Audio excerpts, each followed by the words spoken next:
오늘 본문 12절에 보면은 그리스도인의 신분에 대해서 세 가지로 말씀합니다. 하나님이 택하사 거룩하고 사랑받은 자라고 말씀합니다. 이 세 가지 표현은 구약에서 이스라엘 백성들에게 이스라엘 백성을 가리키는 표현들이었습니다. 이스라엘 백성들은 하나님이 택하신 백성이고 거룩하게 구별된 백성이며 하나님이 특별히 사랑하신 백성들이었습니다. 오늘 본문은 그리스도인이 하나님 앞에 우리가 바로 하나님 앞에 그런 사람들이다라고 말씀합니다. 그리스도인들은 영적인 이스라엘이기 때문입니다. 이어서 바울은 그러한 너희 신분에 맞는 옷을 입으라고 그렇게 말씀합니다.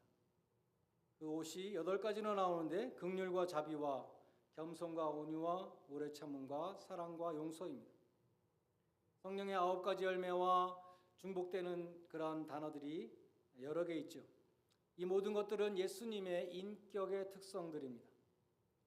예수님은 이러한 인격을 온전히 갖추신 분입니다.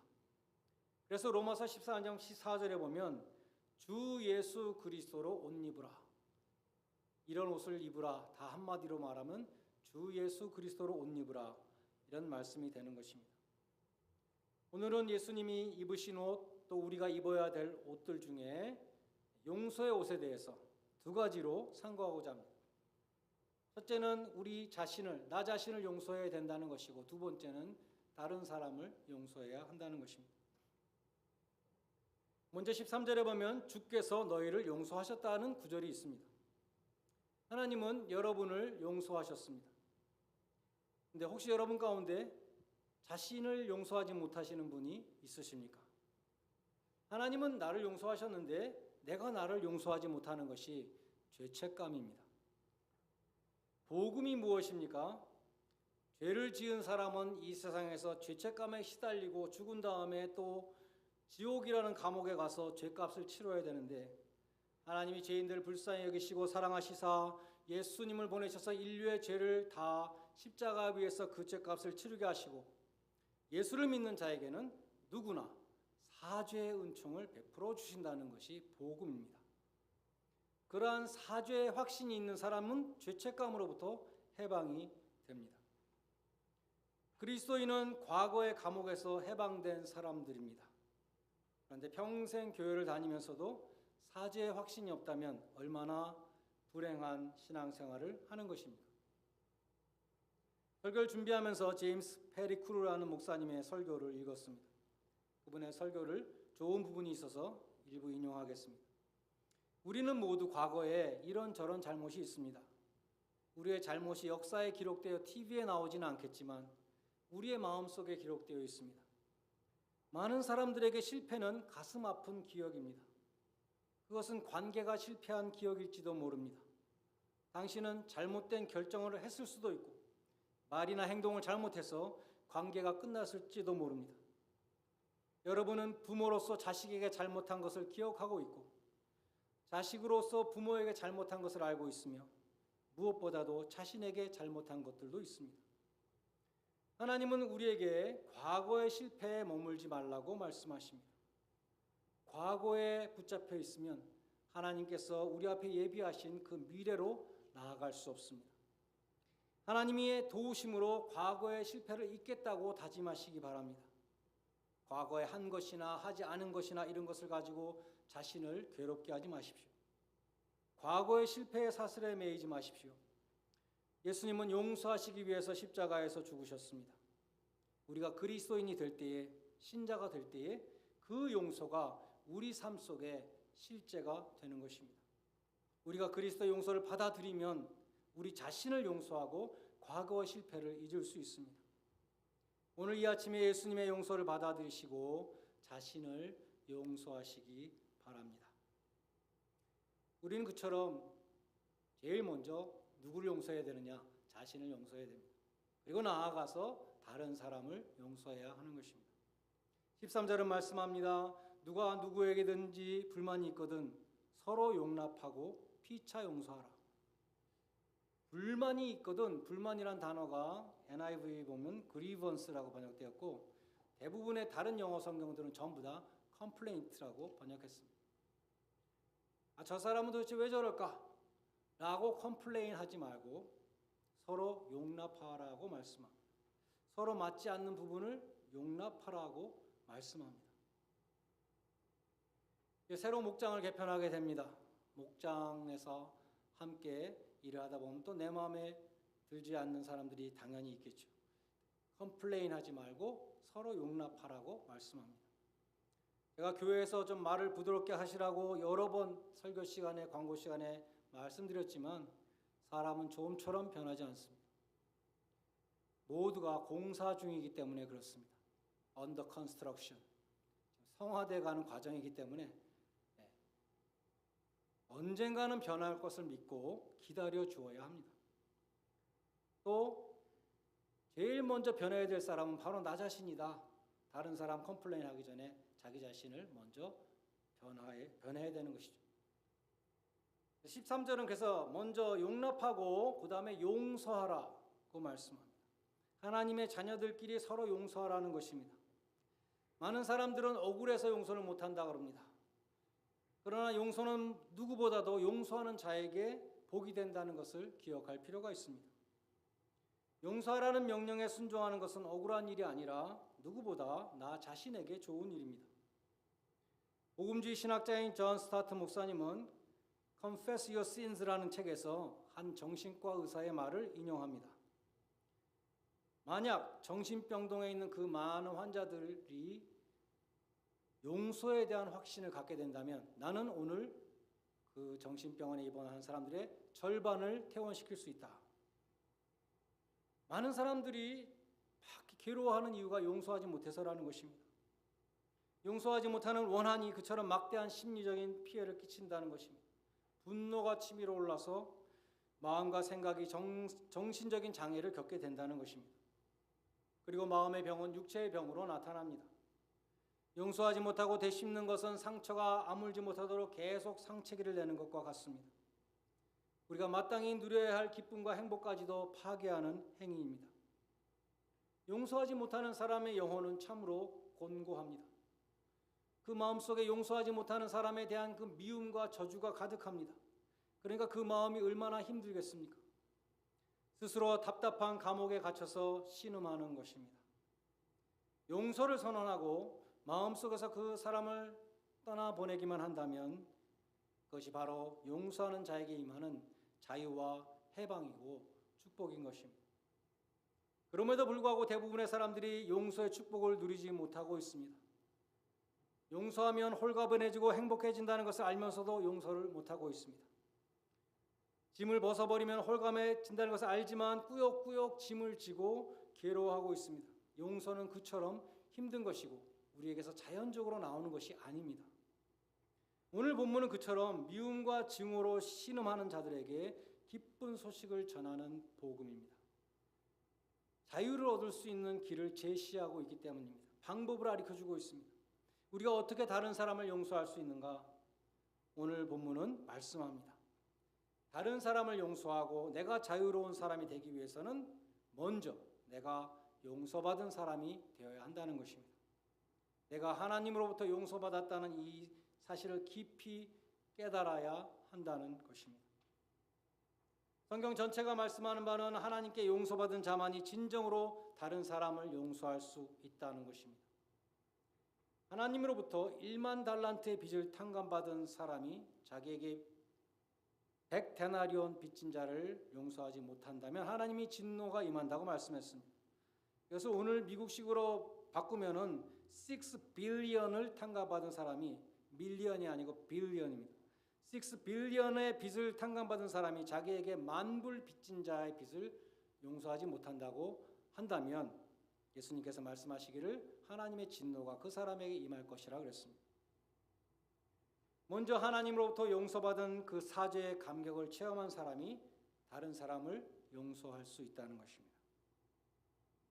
하나님으로부터 진정 용서를 받으셨습니까? 그런데 다른 사람은 용서하지 못하겠습니다. 라면 하나님의 은혜를 망각한 행동일 것입니다. 그 사람은 진정으로 용서받지 못한 사람일지도 모릅니다. 하나님과 원수되었던 그 진노의 자식을 위해서 예수 그리스도가 십자가에서 모진 고난을 당하시고 속죄의 피를 흘리시고 죄의 값인 사망을 나 대신 감당하심으로 오늘날 내가 하나님의 자녀가 되고 천국의 후사가 되었다는 이 어마어마한 1만 달란트와 같은 그러한 은혜에 감격하는 사람이라면 다른 사람을 용서하고도 남는다는 것입니다. 사무엘상 15장에 보면 하나님이 사울 왕에게 아말렉을 진멸하라 명하십니다. 그러면서 젖 먹는 아이까지 다 죽이라고 말씀하셨습니다. 이 구절은 성경에서 난해 구절에 뽑힙니다. 어떻게 사랑의 하나님이 그렇게 잔인하게 젖 먹는 애들까지 죽이라고 하셨을까 하는 것입니다. 사무엘상 15장 18절에 보면 죄인 아말렉 사람을 진멸하라 이렇게 되어 있습니다. 거기 죄인이라는 말이 들어가 있습니다. 왜 그렇게 죽여야 합니까? 하나님의 심판을 너희가 대신 행하기 때문이라는 것입니다. 하나님은 아말렉의 죄를 심판하신 것입니다. 어떻게 사랑의 하나님이 그렇게 하실 수 있습니까? 죄인을 심판하실 때에는 하나님의 긍휼이 없습니다. 죄를 심판하실 때에는 하나님의 자비가 없습니다. 젖 먹는 아이까지 다 죽이라고 하셨습니다. 우리가 누구입니까? 우리가 바로 죄인이었습니다. 우리가 바로 아말렉이었습니다. 그처럼 철저한 심판을 받을 수밖에 없는 죄인들이었습니다. 그런데 우리가 받아야 될 그 심판, 죄인에게 임하는 그 잔인한 심판을 누가 받으셨습니까? 세상 죄를 지신 예수님이 험한 십자가에서 다 감당하셨습니다. 예수님이 받으신 가장 큰 고통은 하나님으로부터 버림받는 고통이었습니다. 엘리 엘리 라마 사박다니 나의 하나님 어찌하여 나를 버리시나이까. 예수님이 절규하시면서 죽으셨을 때 성소의 휘장이 찢어지며 은혜의 보좌로 나아가는 길이 열리게 되었습니다. 우리의 죄를 용서받고 하나님과 우리 사이를 막고 있었던 죄의 장벽이 무너지고 하늘 문이 열린 것입니다. 그래서 우리가 이렇게 하나님 앞에 예배를 드릴 수 있게 되었습니다.